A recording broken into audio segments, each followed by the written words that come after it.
아니 이게 왜 자네한테? 로얄그룹 회장 이종구는 아파트 보안 요원이 목에 차고 있던 낡은 은반지를 보고 돌처럼 굳어버렸습니다. 60평생 모진 풍파를 다 겪어낸 회장이었지만 지금 이 순간만큼은 숨조차 제대로 쉬기 힘들었습니다. 당황한 보안 요원은 어찌할 바를 몰랐습니다. 혹시 내가 무슨 잘못을 했나? 두 남자는 그렇게 서로를 바라보며 멈춰섰습니다.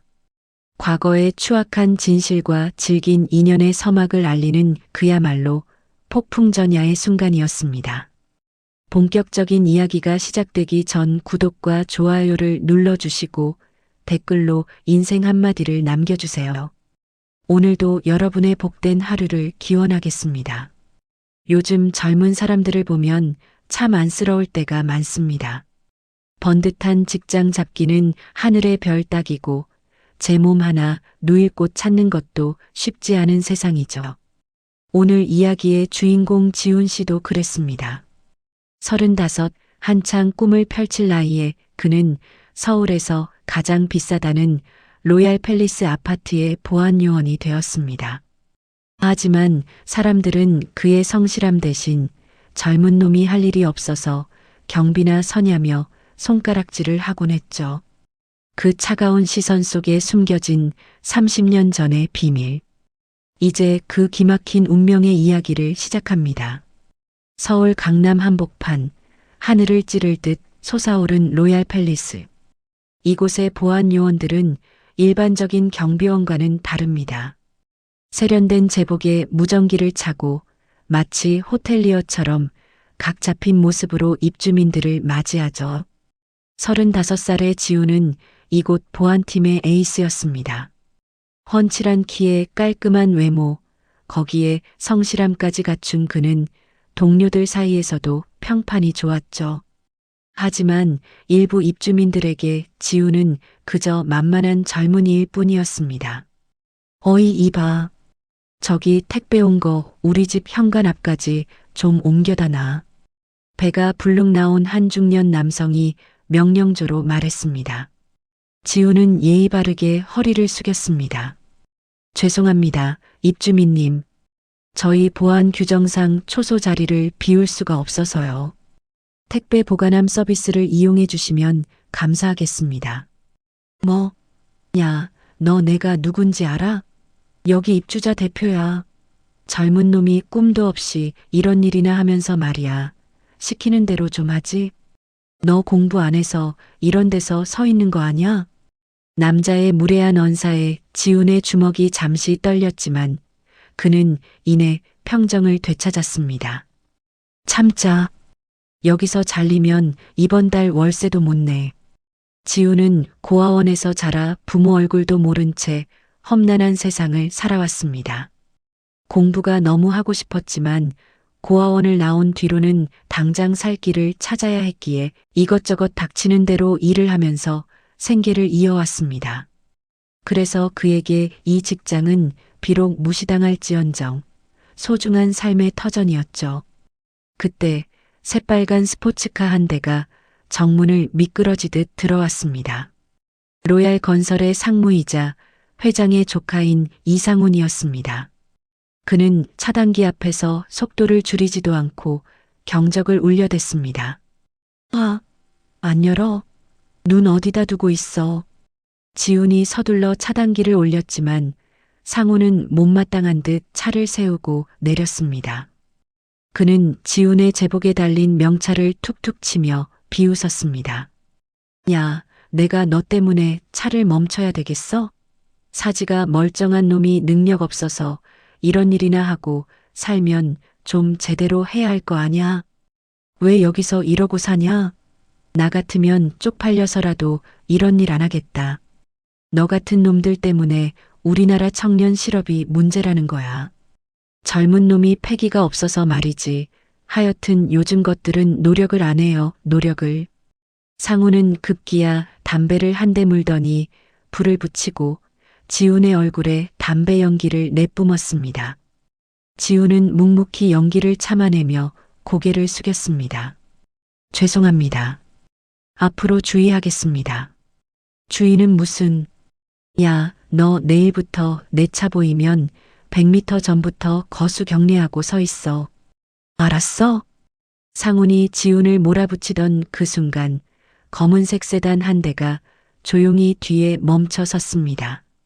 차문이 열리고 60대 중반의 중후한 노신사가 내렸습니다.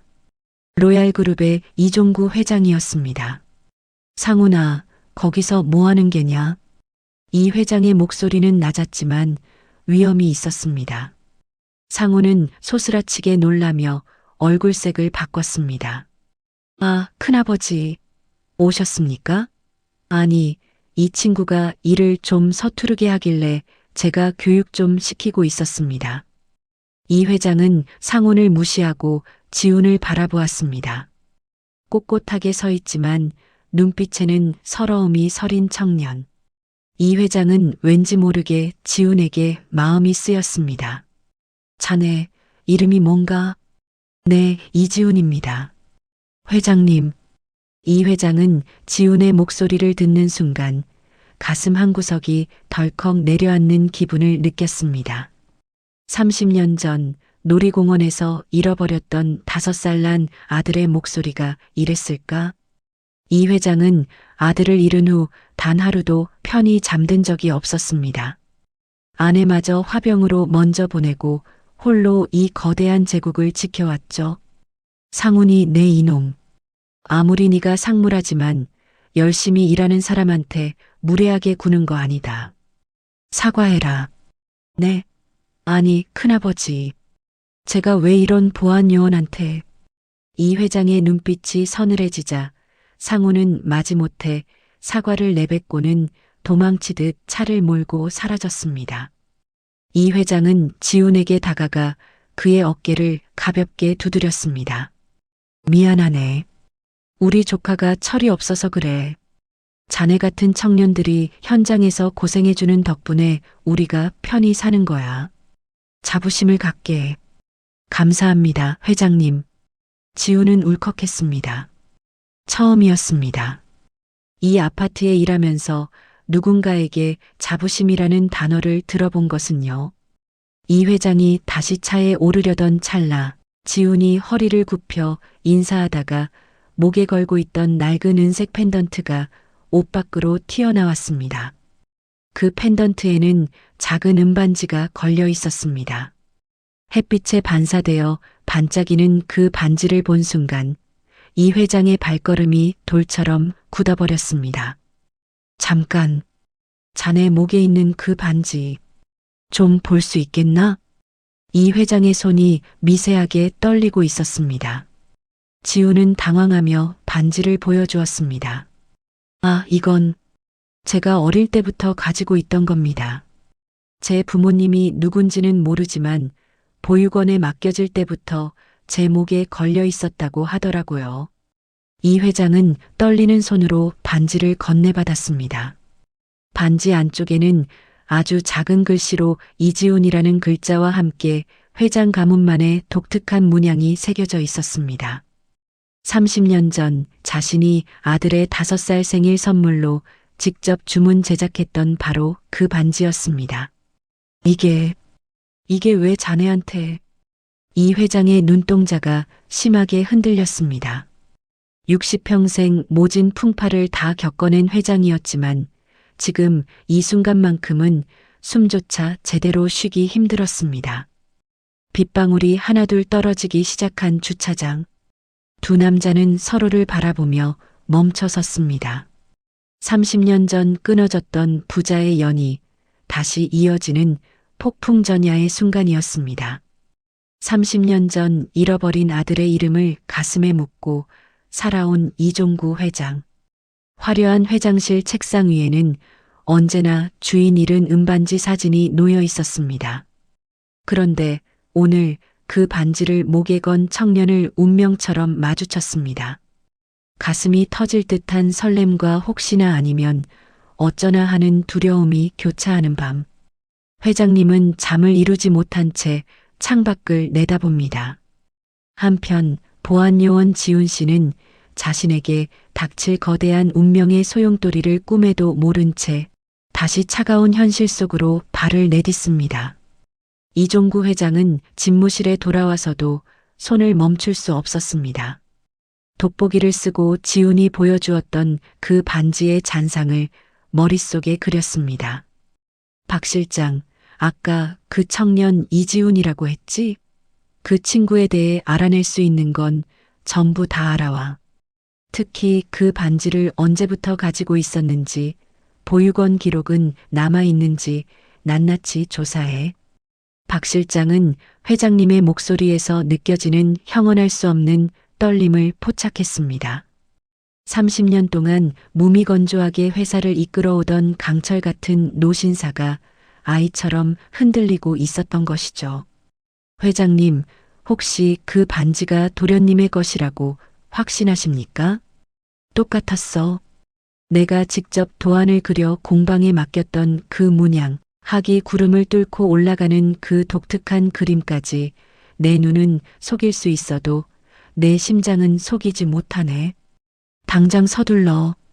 박 실장이 서둘러 방을 나가자 이 회장은 책상 서랍 깊숙한 곳에서 빛바랜 유아복 한 벌을 꺼냈습니다. 지훈이가 실종되던 날 아침에 갈아입히려다 남겨둔 옷이었습니다. 회장은 그 옷을 얼굴에 비비며 소리 죽여 흐느꼈습니다. 같은 시각 지훈은 고단한 야간 근무를 마치고 단지 내 구석진 직원 휴게실에서 차가운 도시락을 먹고 있었습니다. 35의 나이. 친구들은 대기업 대리나 과장을 달고 가정을 꾸릴 때 그는 보안요원 제복을 입고 입주민들의 온갖 갑질을 받아내며 하루하루를 버텼습니다. 지훈아, 오늘 상무님한테 찍혔다며? 좀 참지 그랬어. 동료 보안요원 성철이 다가와 음료수를 건넸습니다. 참아야지. 나 같은 놈이 여기서 잘리면 갈 데가 어디 있겠냐. 그래도 오늘은 회장님이라는 분이 도와주셔서 다행이었어. 지훈은 목에 걸린 펜던트를 만지작거렸습니다. 보육원 원장님이 너의 부모를 찾아줄 유일한 단서라며 전해주었던 낡은 반지. 지훈에게 이 반지는 가족에 대한 희망이자 때로는 자신을 버린 부모에 대한 원망의 매개체였습니다. 근데 회장님이 왜 네 반지에 관심을 보이셨을까? 혹시 너 로또 맞은 거 아냐? 사실은 잃어버린 재벌가 아들, 뭐 그런 거. 성철의 농담에 지훈은 씁쓸하게 웃었습니다. 드라마 그만 봐라. 나 같은 놈한테 그런 기적이 일어날 리가 있겠어? 그냥 신기해서 보신 거겠지. 하지만 지훈의 바람과는 달리 먹구름은 다른 곳에서 몰려오고 있었습니다. 상무 이상우는 자신의 집 거실에서 술잔을 내던지며 분노를 사귀고 있었습니다. 뭐, 회장님이 그 보안요원 놈 뒷조사를 시켰다고? 비서로부터 보고를 받은 상훈의 눈이 번뜩였습니다. 상훈은 이 회장의 유일한 친척이자 로얄그룹의 차기 후계자로 거론되는 인물이었습니다.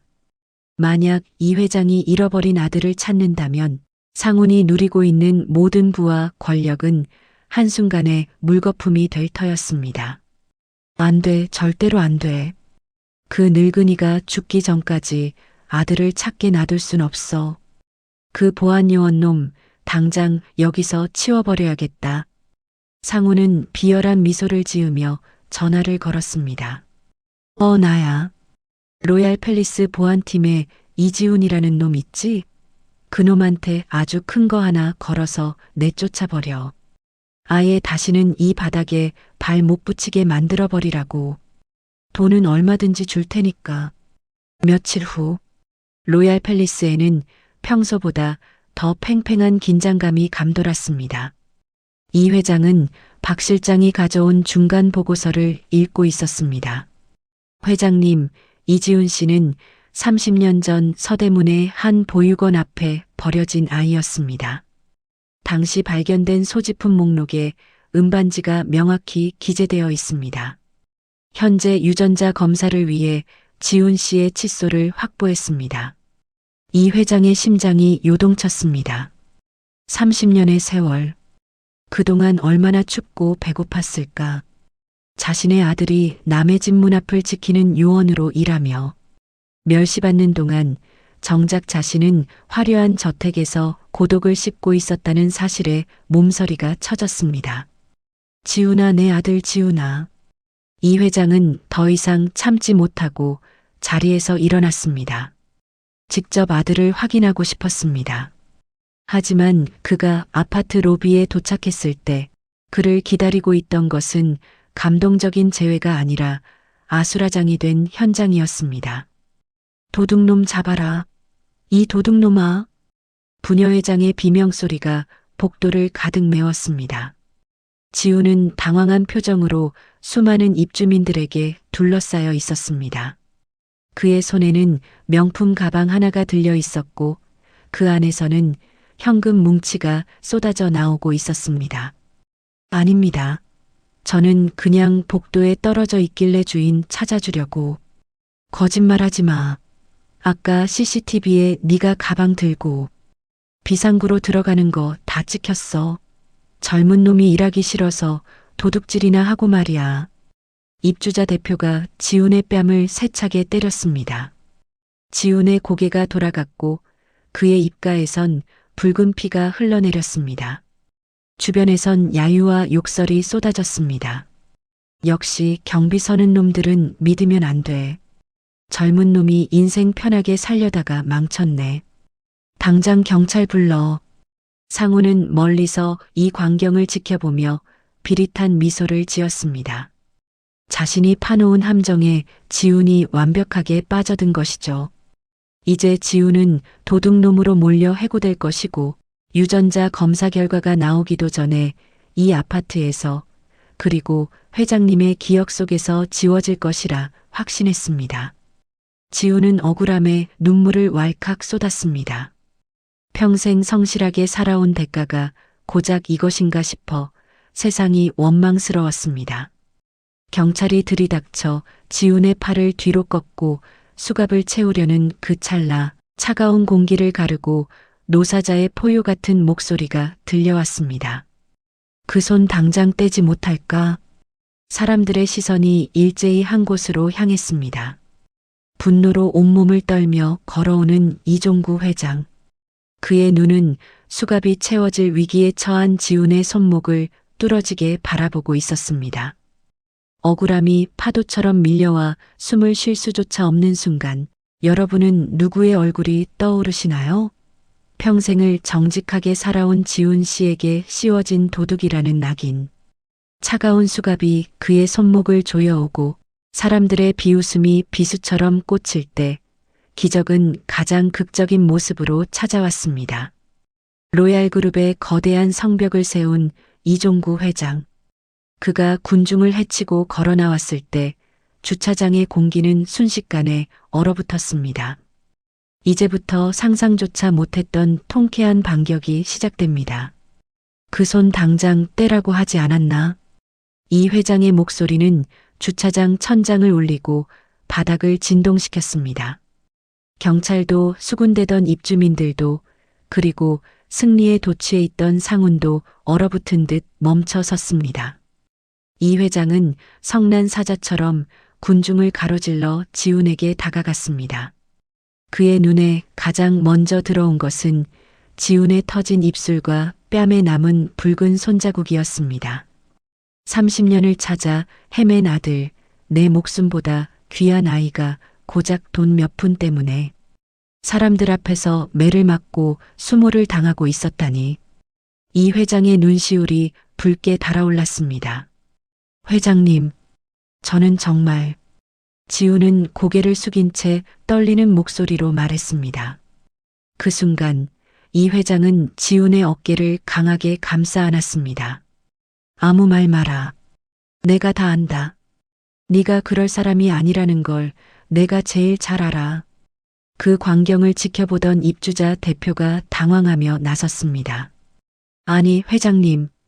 이 친구 가방에서 현금이 가득 든 명품 가방이 나왔습니다. CCTV에도 찍혔고요. 이건 명백한 현행범입니다. 상훈도 옆에서 거들었습니다. 맞습니다, 큰아버지. 이런 놈들은 법대로 처벌해야 합니다. 회장님이 나서실 일이 아니에요. 이 회장은 상훈을 뚫어지게 노려보았습니다. 그 서늘한 눈빛에 상훈은 자신도 모르게 뒷걸음질을 쳤습니다. 이 회장은 지훈의 가방에서 쏟아진 돈뭉치를 발로 차버리더니 품 안에서 하얀 봉투 하나를 꺼냈습니다. 박 실장 가져온 거 다 보여드려. 박 실장이 기다렸다는 듯 태블릿 PC와 두꺼운 서류 뭉치를 펼쳤습니다. 모두 주목해 주십시오. 여기 이 서류는 오늘 아침 9시에 나온 유전자 검사 결과 보고서입니다. 그리고 여기 계신 이지훈 씨는 로얄그룹 이종구 회장님의 친아들 이우진 도련님으로 확인되었습니다. 주차장은 순식간에 찬물을 끼얹은 듯 고요해졌습니다. 사람들은 자신의 귀를 의심했습니다. 방금까지 젊은 놈이 일하기 싫어 도둑질이나 한다며 손가락질하던 보안요원이 대한민국에서 손꼽히는 재벌가의 유일한 후계자라니. 뭐라고요? 회장님 아들이라고요? 입주자 대표의 얼굴이 흑빛으로 변했습니다. 지훈을 때렸던 손이 눈에 띄게 떨리기 시작했죠. 지훈 역시 멍한 표정으로 이 회장을 바라보았습니다. 회장님, 그게 무슨 말씀이세요? 제가 아들이라니요? 이 회장은 지훈의 두 손을 꼭 잡았습니다. 거칠고 굳은 살이 박힌 아들의 손. 그 손을 잡으며 이 회장은 오열했습니다. 우진아, 내 아들 우진아. 이 아비가 너무 늦게 왔다. 이 못난 아비를 용서해라. 네가 여기 있는 줄도 모르고 너를 이 차가운 곳에서 남의 문이나 지키게 했구나. 이 회장의 통곡 소리가 주차장에 울려 퍼졌습니다. 지훈은 꿈을 꾸는 것 같았습니다. 30년 동안 보육원에서, 공사판에서, 그리고 이 아파트, 지하에서 수없이 상상만 했던 그 단어, 아버지가 눈앞에 있었습니다. 하지만 상훈은 포기하지 않았습니다. 그는 안색이 창백해진 채 소리쳤습니다. 조작이야. 그럴 리가 없어. 큰아버지, 저놈한테 속으신 겁니다. 그리고 아들이면 도둑질해도 됩니까? 여기 증거가 있잖아요. 상훈의 발악에 이 회장은 차갑게 미소 지었습니다. 증거? 그래, 진짜 증거를 보여주마. 박 실장이 태블릿의 영상을 재생했습니다. 그것은 아파트의 공식 CCTV가 아니라 지훈의 동료 보안요원 성철이 몰래 찍은 영상이었습니다. 영상 속에는 상훈이 고용한 심부름센터 직원이 지훈의 가방에 명품백을 집어넣는 장면이 고스란히 담겨 있었습니다. 이 영상뿐만이 아니네. 네가 심부름센터에 입금한 내역, 어제 보안실, CCTV 서버에 접속해서 기록을 조작한 로그 기록까지 다 확보했어. 상훈아, 네가 감히 내 아들을 해치려 들어? 이 회장의 일갈에 상훈은 그 자리에 주저앉았습니다. 경찰들은 이제 수갑의 방향을 바꿨습니다. 지훈이 아닌 당황해하며 도망치려던 상훈의 손목에 차가운 금속음이 들렸습니다. 철컥? 이상훈 상무, 무고 및 절도 교사, 업무방해 혐의로 체포합니다. 상훈이 끌려가는 모습을 지켜보던 입주민들은 어안이 벙벙했습니다.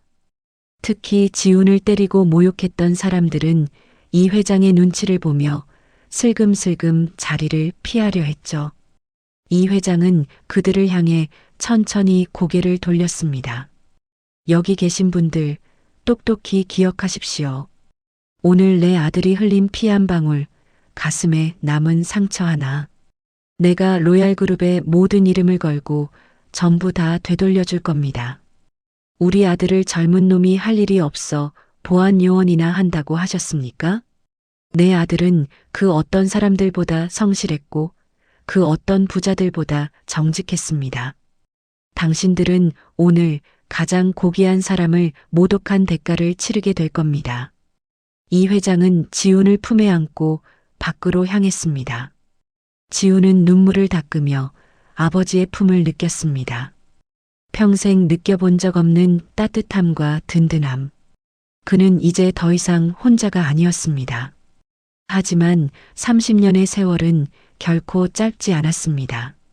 지훈은 갑작스럽게 바뀐 환경과 신분에 적응해야 했고, 로얄그룹 내부에서는 보안요원 출신 후계자를 시기하는 또 다른 무리가 입을 벌리고 기다리고 있었습니다.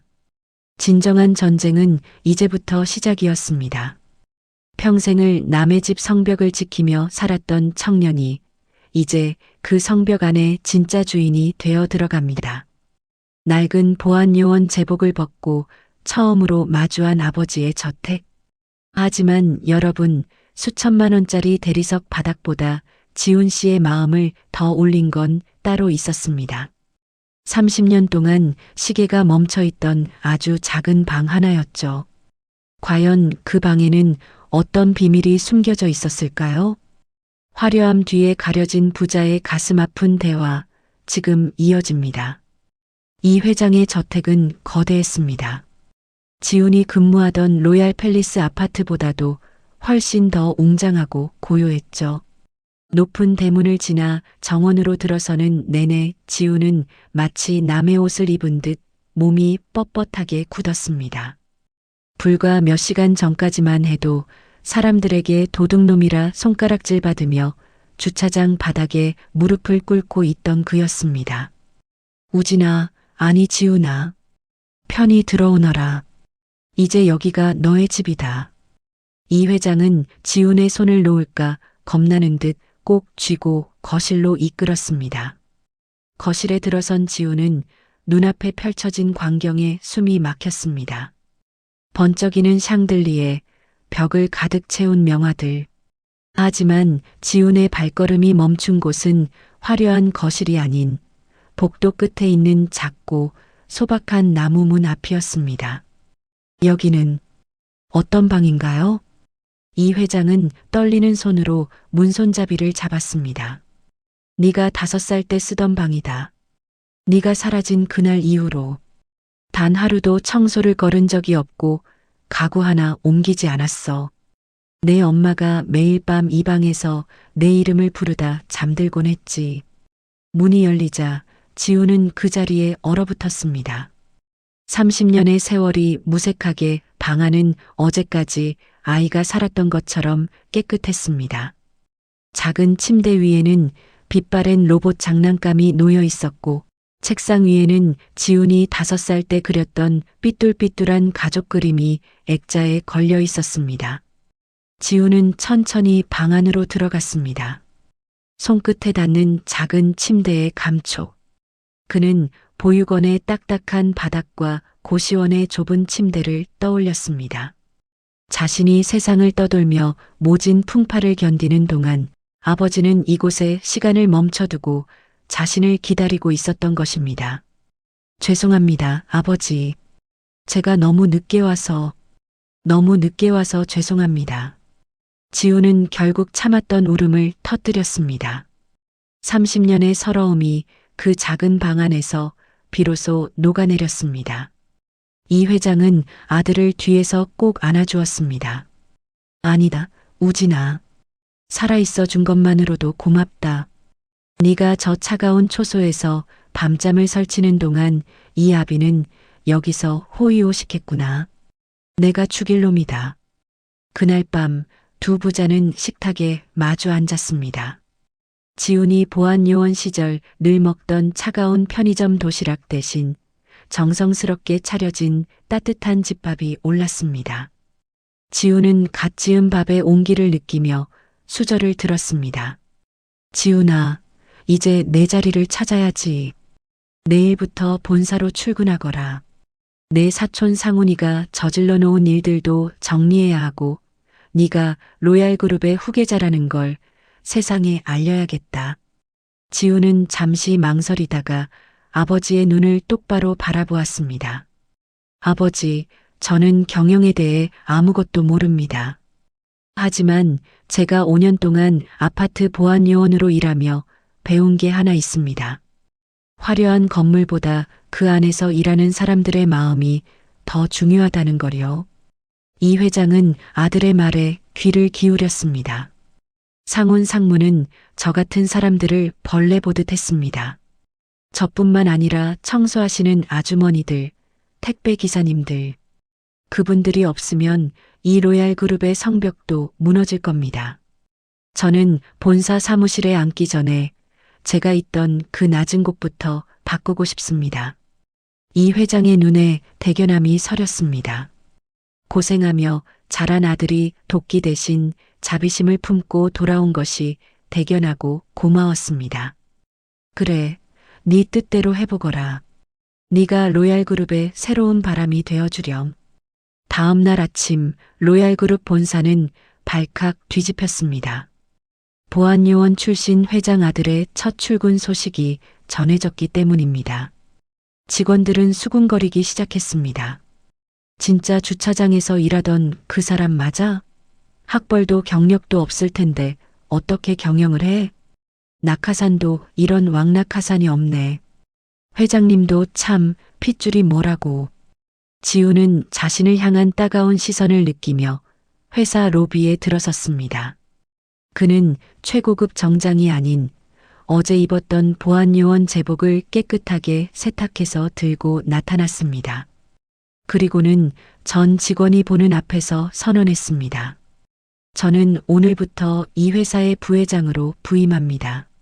하지만 제 집무실은 꼭대기층이 아니라 이 건물의 가장 낮은 곳인 지하 주차장과 보안실부터 시작하겠습니다. 현장을 모르는 경영은 죽은 경영이니까요.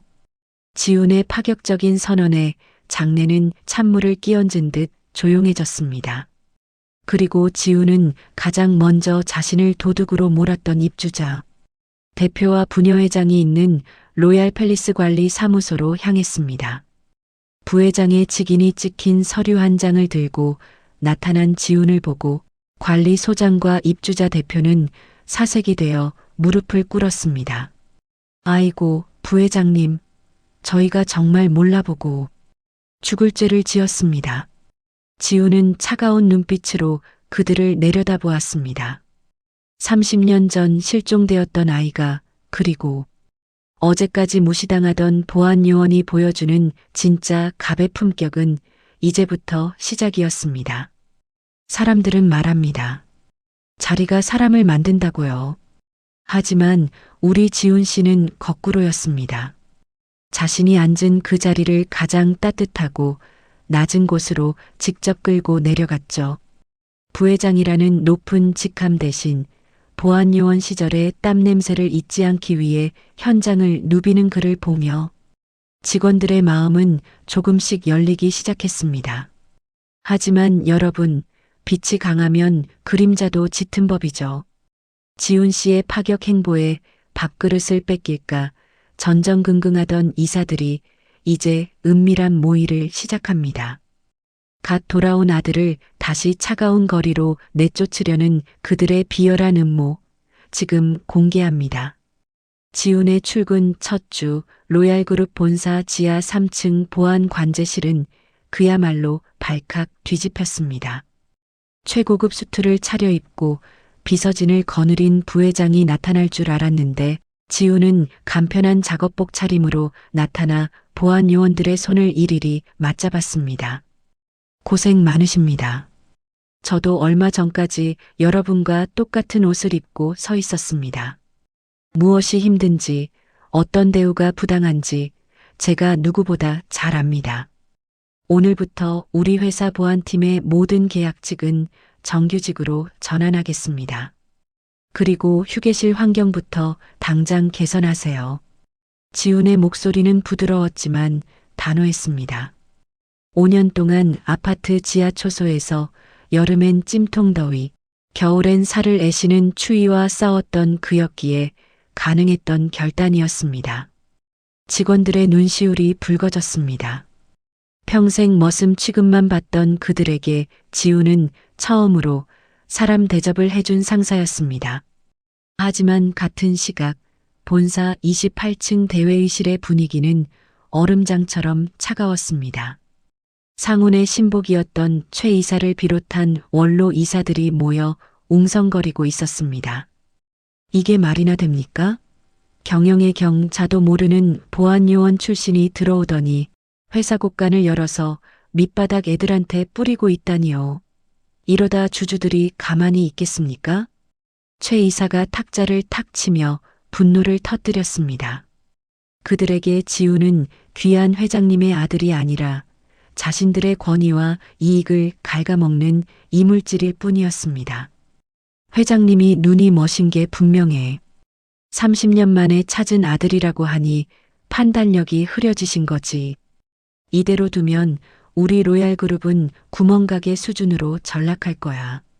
그때 구속수사 중인 상훈의 아버지이자 이 회장의 동생인 이 부사장의 측근이 은밀하게 다가왔습니다. 이사님들 걱정 마십시오. 이상훈 상무님은 잠시 자리를 비우셨지만 저희에겐 아직 카드가 남아 있습니다. 그놈이 고아원에서 자라면서 지냈던 과거, 보안요원 시절에 겪었던 사소한 실수라도 다 털어서 자격 미달로 몰아세워야 합니다. 다음 주 주주총회에서 회의만을 가결시킬 준비를 하시죠. 그들의 검은 음모가 진행되는 줄도 모르고 지우는 자신이 일하던 로얄 팰리스 아파트를 다시 찾았습니다. 이번에는 쫓겨나는 도둑놈이 아니라 아파트 관리 업체를 총괄하는 로얄그룹의 부회장 자격이었습니다. 관리사무소장은 지훈의 발걸음 소리만 들어도 사시나무 떨듯 떨었습니다. 지훈을 때리고 모욕했던 입주자 대표와 부녀회장 역시 사무실 구석에서 고개를 들지 못했죠. 대표님 기억하시나요? 저한테 공부 안 해서 이런 일이나 한다고 하셨죠. 그리고 부녀회장님 제 얼굴에 침 뱉으며 도둑놈이라고 소리치셨던 거 잊지 않았습니다. 지우는 차분하게 서류 봉투를 테이블 위에 올려놓았습니다. 로얄그룹은 오늘부로 이 아파트와의 모든 관리 계약을 철회합니다. 또한 저를 무고하게 범죄자로 몰았던 것에 대해 법적인 손해배상을 청구할 겁니다.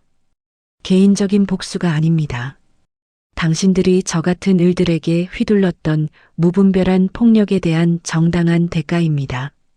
그들의 비굴한 사과가 이어졌지만 지우는 뒤도 돌아보지 않고 나왔습니다. 그가 향한 곳은 아파트 정문 초소였습니다.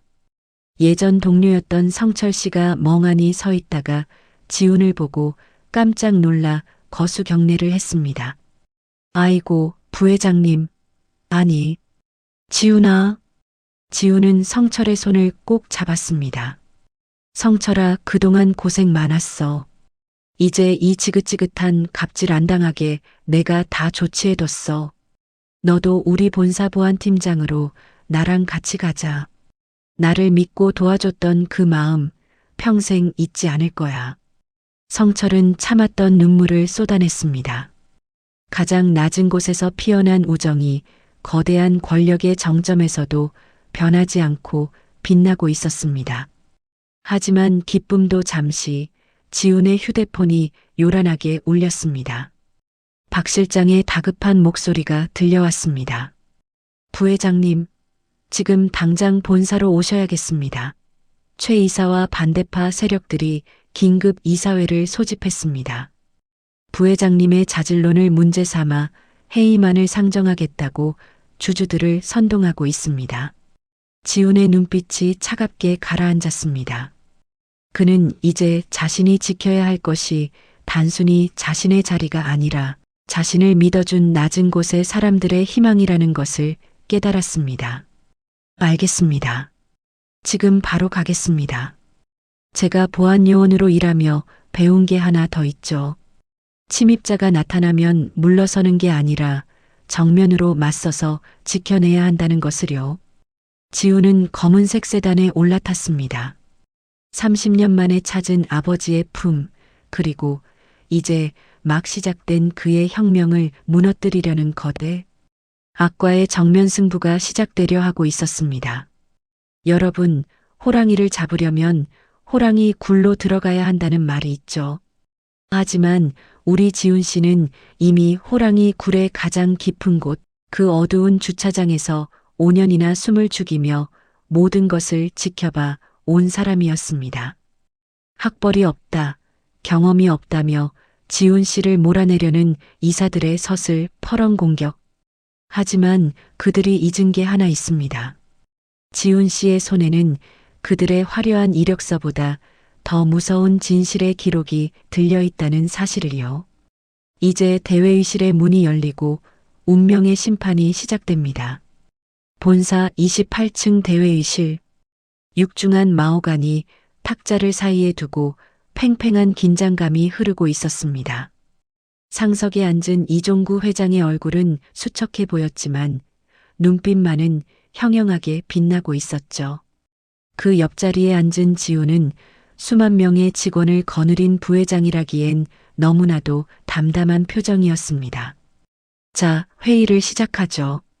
최 이사, 긴급 이사회를 소집한 이유가 뭡니까? 이 회장의 질문이 떨어지기 무섭게 최 이사가 기세등등하게 일어났습니다. 그는 지훈을 손가락으로 가리키며 가시돋친 말을 쏟아냈습니다.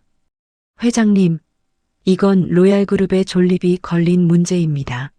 회장님의 잃어버린 아드님이라는 것은 잘 알지만 경영은 다른 문제입니다. 분명히 주주들이 가만히 있지 않을 겁니다. 이지훈 씨, 당신 재무제표가 뭔지나 압니까? 영어로 된 계약서 한 장이라도 읽을 줄 알냐고.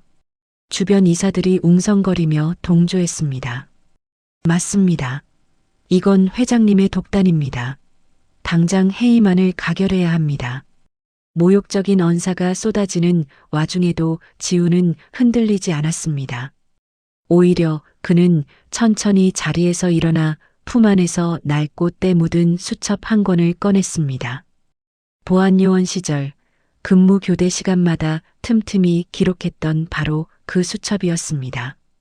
최 이사님, 이건 제가 보안요원으로 근무하면서 틈틈이 보안 상황을 기록했던 수첩입니다. 이 수첩에 있는 내용을 한번 봐주시겠습니까?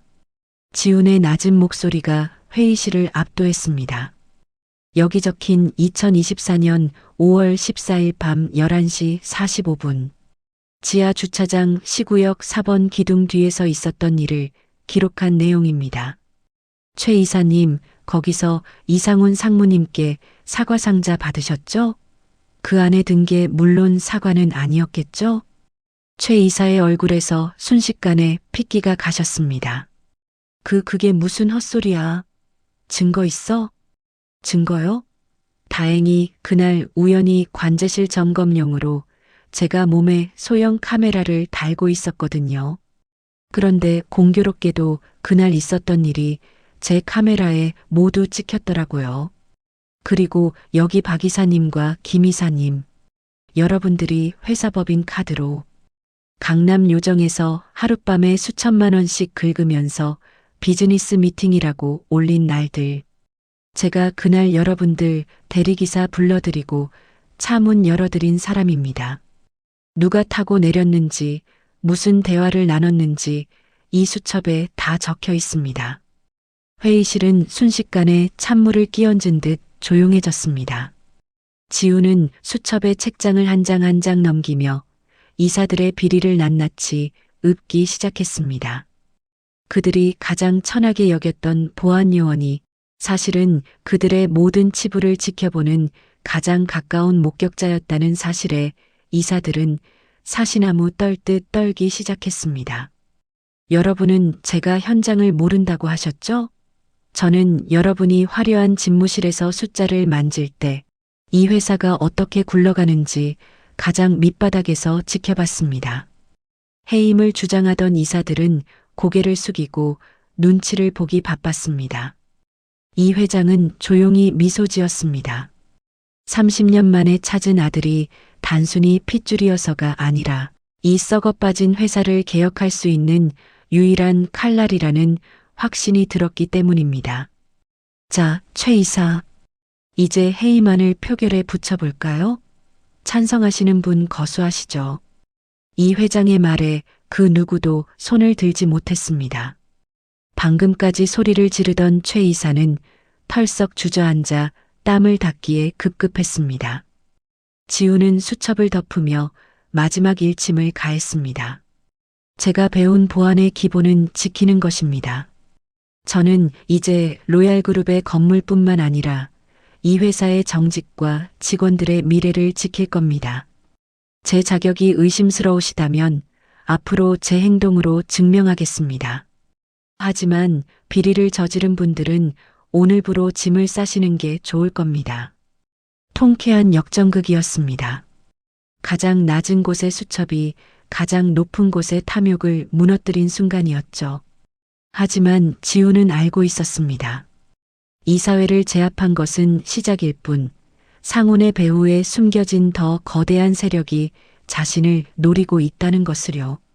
지우는 회의실을 나오며 창밖을 내다보았습니다. 저 아래 작게 보이는 보안요원 초소. 그는 다시 한번 다짐했습니다.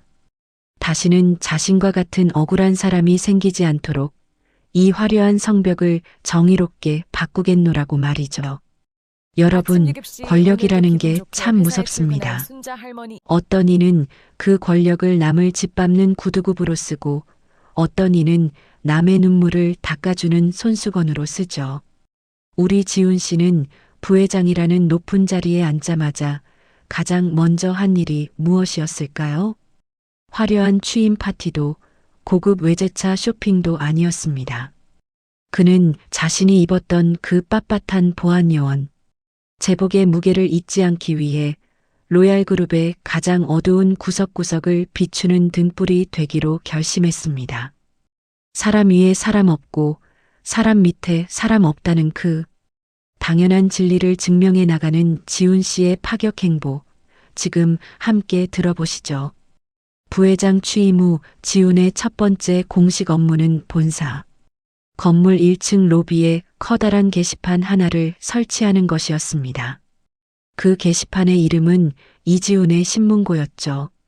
직급에 상관없이 그동안 회사 내에서 겪었던 부당한 대우나 갑질 사례를 무기명으로 적어낼 수 있는 공간이었습니다. 부회장님, 이런 걸 설치하면 관리직들의 반발이 심할 텐데요. 조직의 위계 질서가 무너질 수도 있습니다. 박 실장이 우려 섞인 목소리로 조언했지만 지우는 단호했습니다. 박 실장님, 위계 질서보다 중요한 건 인간으로서의 존엄입니다. 제가 보안요원으로 있을 때 가장 힘들었던 건 업무가 아니라 저를 사람으로 보지 않는 그 시선들이었습니다. 우리 회사에서만큼은 그런 시선을 치워버리고 싶습니다. 지훈의 개혁은 말뿐이 아니었습니다. 그는 매일 아침 본사 로비에서 출근하는 직원들을 맞이했습니다.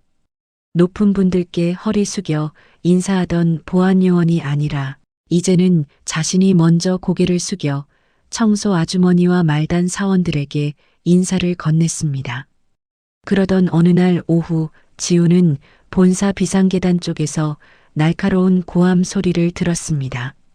아, 너 눈 어디다 두고 다녀? 이 구두가 얼마짜린 줄 알아? 청소 똑바로 안 해? 지훈이 문을 열고 들어가 보니 마케팅팀의 한 부장이 바닥을 닦던 노년의 청소 노동자에게 삿대질을 하며 폭언을 퍼붓고 있었습니다.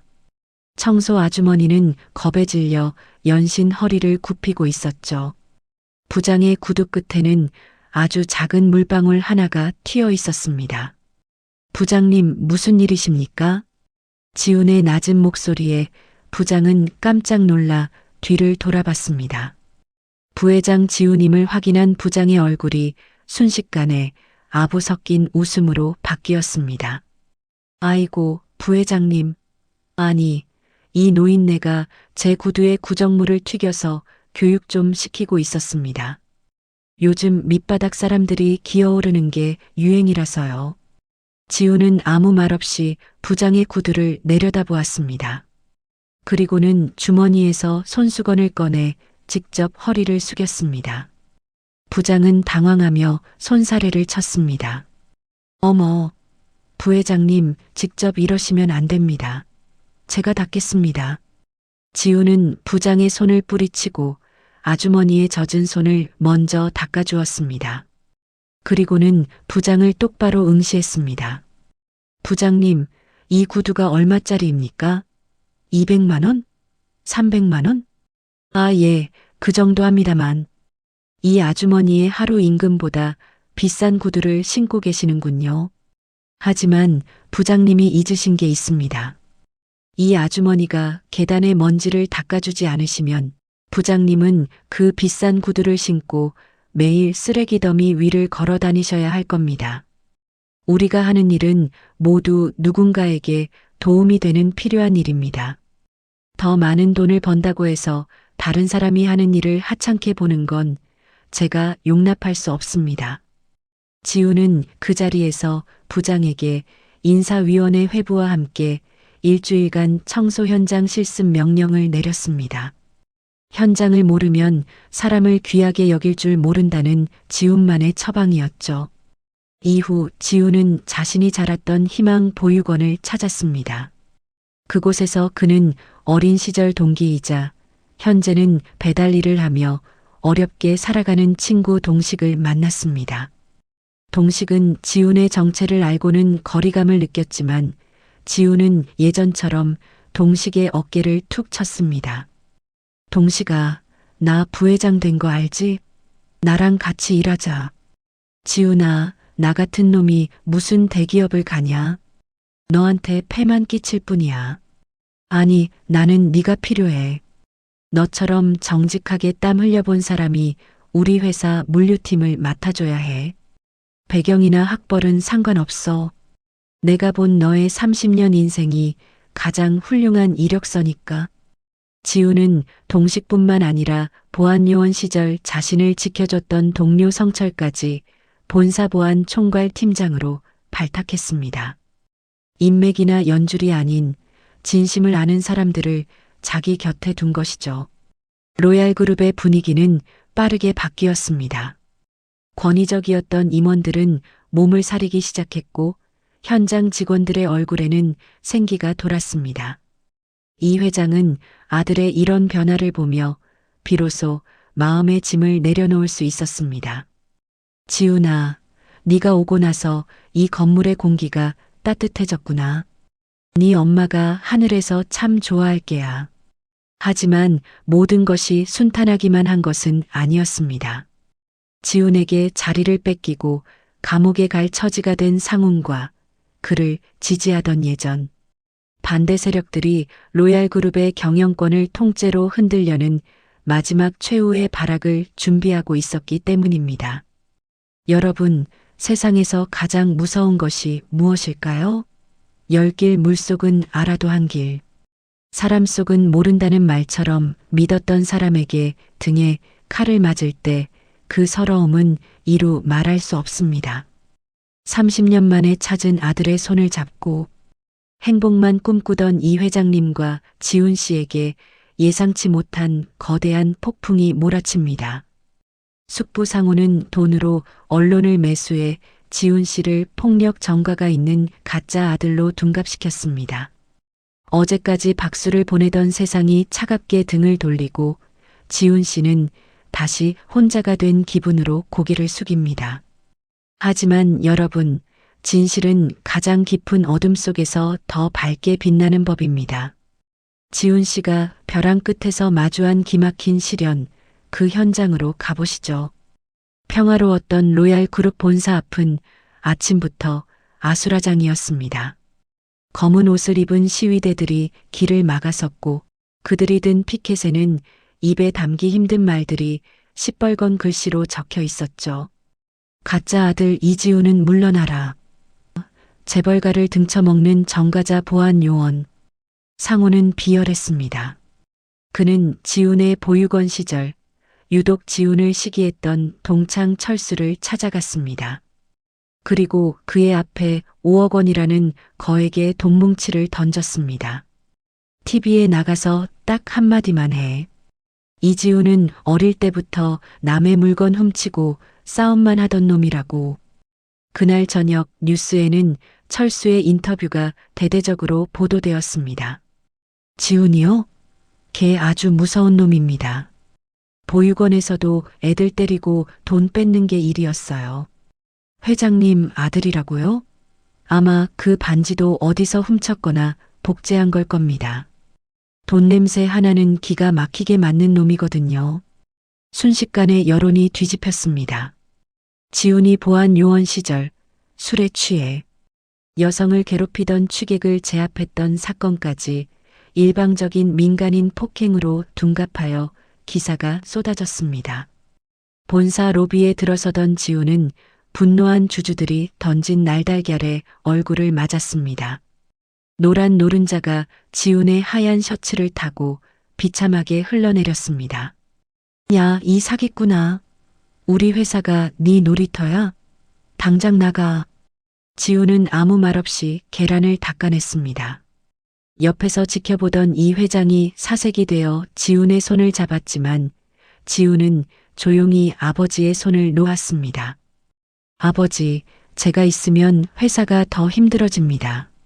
잠시만 제가 보이지 않는 곳으로 가 있겠습니다.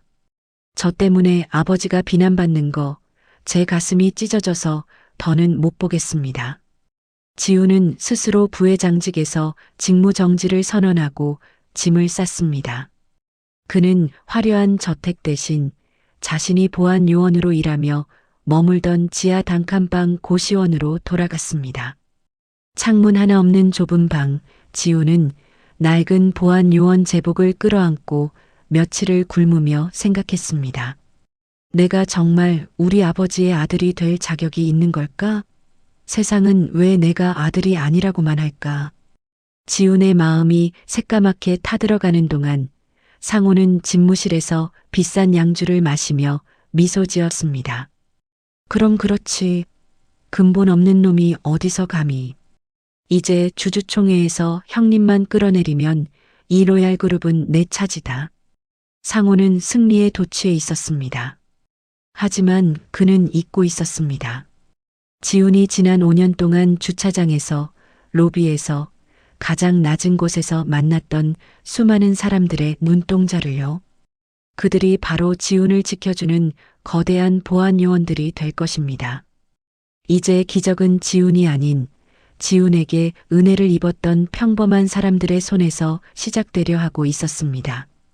여러분, 돈으로 산 가짜 목소리는 벼락처럼 크지만 마음으로 얻은 진짜 목소리는 대지처럼 깊습니다. 지훈 씨가 골방에서 눈물을 삼킬 때 그와 함께 땀 흘렸던 사람들이 휴대폰을 들었습니다. 내가 아는 지훈 씨는 그런 사람이 아니다라며 이름 없는 시민들이 하나둘씩 목소리를 내기 시작한 것이죠.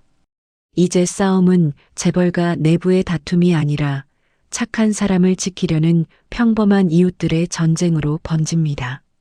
주차장의 기적, 그 두 번째 막이 오릅니다.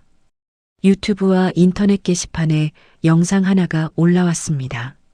로얄 팰리스 아파트에서 10년째 청소를 해온 박씨 아주머니였습니다. 내가 증인입니다.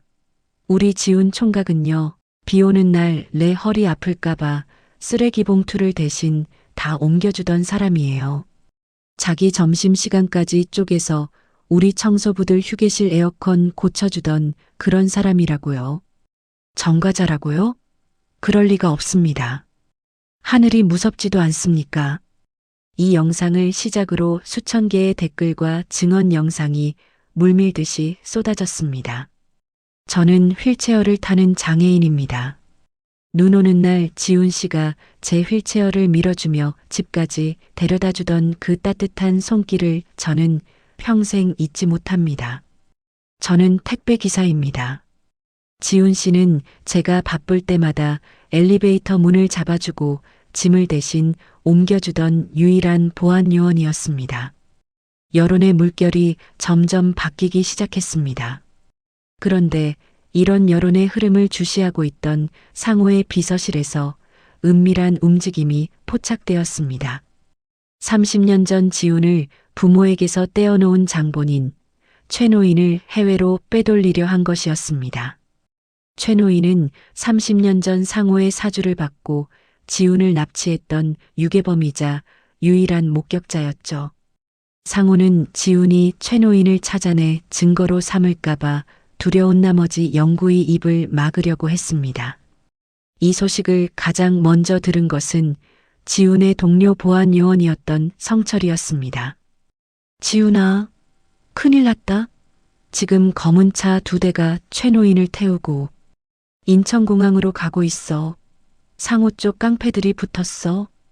지훈은 고시원을 박차고 나왔습니다. 하지만 상호의 부하들이 이미 지훈의 길을 막아섰죠. 그 절체절명의 순간 멀리서 요란한 경적 소리가 들려왔습니다. 빠라바라밤, 빠라밤. 수십 대의 오토바이 배달 기사들과 노란 택시들이 지훈의 앞을 가로막은 상호의 차들을 포위했습니다. 지훈이 보안요원 시절 고생하십니다라며 시원한 캔커피를 건네고 주차장 입구에서 길을 터주었던 그 기사님들이었습니다. 지훈 씨, 얼른 타요. 우리가 길 뚫어줄게. 지훈은 배달 기사의 오토바이 뒤에 올라탔습니다. 수십 대의 오토바이와 택시가 대열을 이뤄 도심을 가로질렀습니다. 상호의 부하들이 차로 밀어붙이려 했지만 기사들은 우리 지훈 씨 건들지 말라 고 외치며 온몸으로 방패가 되어 주었습니다. 이것은 돈을 받고 움직이는 경호원들이 할 수 있는 일이 아니었습니다. 진심으로 우러나온 의리의 행진이었죠. 공항 고속도로 위에서 벌어진 긴박한 추격전 끝에 지훈과 기사들은 최 노인을 태운 차를 멈춰 세웠습니다. 차에서 내린 지훈은 겁에 질려 떨고 있는 최 노인의 손을 잡았습니다. 아저씨, 이제 그만하시고 진실을 말씀해 주세요. 그래야 당신도 저도 살 수 있습니다. 최 노인은 지훈의 눈을 보며 끝내 오열했습니다. 도련님, 제가 잘못했습니다. 그분이 무서워서 그랬어요. 제가 다 밝히겠습니다. 최 노인의 품 안에서는 30년 전 상호와 유괴를 모의했던 음성 테이프와 낡은 편지가 나왔습니다. 이제 진실의 방아쇠는 당겨졌고 최후의 심판만이 남았습니다. 드디어 결전의 날이 밝았습니다. 상호는 자신이 모든 것을 통제했다고 믿으며 의기양양하게 주주총회장에 들어섰습니다. 하지만 그가 마주한 것은 화려한 이사들이 아니라 지훈 씨의 손을 잡고 나타난 유괴범 최 노인 그리고 지훈 씨를 지지하는 수만 명의 평범한 시민들이었습니다. 돈으로 성벽을 쌓은 자와 진심으로 사람의 마음을 얻은 자. 그 승부의 결과는 이미 하늘이 정해두고 있었습니다. 기적의 대단원 지금 공개합니다. 로얄그룹 주주총회장. 상호는 단상에 올라 자신만만한 미소를 지으며 연설을 시작했습니다. 주주 여러분, 저 이지훈이라는 사기꾼에게 속지 마십시오. 우리 회사를 지킬 사람은 오직 저뿐입니다. 오늘 이 자리에서 이종구 회장을 해임하고 저를 회장으로 선포해 주십시오. 박수가 터져 나오려는 그 찰나 회의실 문이 쾅 하고 열렸습니다. 계란 얼룩이 채 지워지지 않은 낡은 보안 요원 제복을 입은 지훈이 최 노인의 휠체어를 밀며 들어왔습니다. 상호의 안색이 순식간에 흙빛으로 변했습니다. 너 여기가 어디라고 감히. 지훈은 아무 말 없이 단상 위에 카세트 테이프를 올려놓았습니다. 그리고 재생 버튼을 눌렀습니다. 형님 아들을 아주 멀리 보내버려. 다시는 이 집 근처에도 못 오게. 그래야 이 회사가 내 것이 되지 않겠나? 상호의 비열한 목소리가 스피커를 통해 회의실 전체에 울려 퍼졌습니다. 장내는 경악에 휩싸였습니다. 30년 전 자신의 형제를 배신하고 조카의 인생을 짓밟았던 악마의 육성이었습니다. 상호는 미친 듯이 소리쳤습니다. 이건 조작이야. 가짜라고. 하지만 그때 회의실 뒤편에서 사람들이 하나둘씩 들어왔습니다. 청소 아주머니, 배달기사, 택시기사, 그리고 로얄 팰리스의 입주민들까지 그들은 각자의 휴대폰에 담긴 지훈의 미담, 영상과 상호가 돈으로 여론을 조작하려 했던 증거들을 높이 들어 보였습니다. 작은아버지, 당신은 돈으로 사람을 움직일 수 있다고 믿으셨죠? 하지만 여기 계신 분들은 당신이 가장 천하게 여겼던 사람들입니다. 당신이 무시했던 그분들이 오늘 저와 이 회사를 지켜주셨습니다. 경찰들이 들이닥쳐 상호의 손목에 수갑을 채웠습니다. 그들이 그토록 무시했던 경비놈 지훈에게 완벽하게 무너진 순간이었습니다. 끌려나가는 상호를 향해 사람들은 고개를 저었고 지훈을 향해서는 뜨거운 박수를 보냈습니다. 이 회장은 눈물을 흘리며 지훈을 품에 안았습니다. 우진아, 정말 장하다. 네가 나보다 낫구나. 이 아비가 미안하고 또 고맙다. 사건이 마무리된 후 지훈은 부회장의 화려한 집무실 대신 다시 아파트 지하주차장 초소를 찾았습니다. 그는 자신을 지켜준 동료 보안 요원들과 주민들에게 고개를 숙여 인사했습니다. 제가 이 자리에 있는 이유는 여러분 덕분입니다. 회사는 높은 자리에 있는 사람이 지키는 게 아니라 현장에서 땀 흘리는 여러분이 지키는 것임을 잊지 않겠습니다. 지훈은 로얄그룹의 전체 보안 요원과 청소 직원들을 정규직으로 전환하고 사람 중심 경영을 선포하며 대한민국을 뒤흔든 주차장의 기적을 완성했습니다. 어느덧 저녁 노을이 붉게 물드는 시간, 이 회장과 지훈은 돌아가신 어머니의 묘소를 찾았습니다.